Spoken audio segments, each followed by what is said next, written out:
नमस्कार, मेरा नाम डॉक्टर श्री जैन है और मैं न्यूरोसर्जन हूँ सर गंगाराम हॉस्पिटल में। ब्रेन ब्लीडिंग एक बहुत ही कॉमन चीज़ हो गई है। ब्रेन ब्लीडिंग का जो सबसे कॉमन कारण है वो तो है सर पे चोट लगना यानी हेड इंजरी।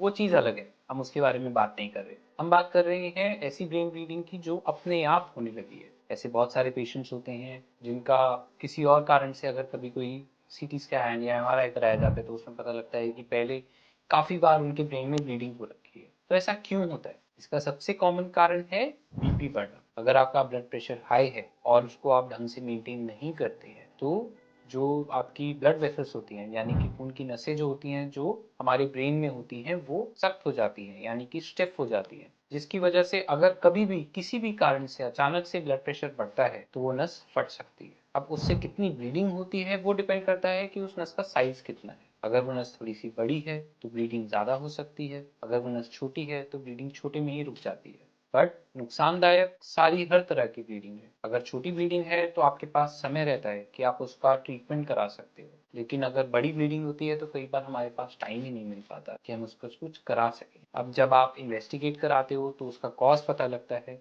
जिसमें कि जैसे कि मैंने आपको बताया कि मोस्ट ऑफ द केसेस में ब्लड प्रेशर निकल के आता है। कुछ ऐसे भी पेशेंट्स होते हैं जिनमें एन्यूरिज्म्स या एवीएम्स या और कोई कारण निकल के आता है जिसकी वजह से बार बार ब्लीडिंग हो रही होती है, तो हमें उसका इलाज कराना चाहिए। Thank you.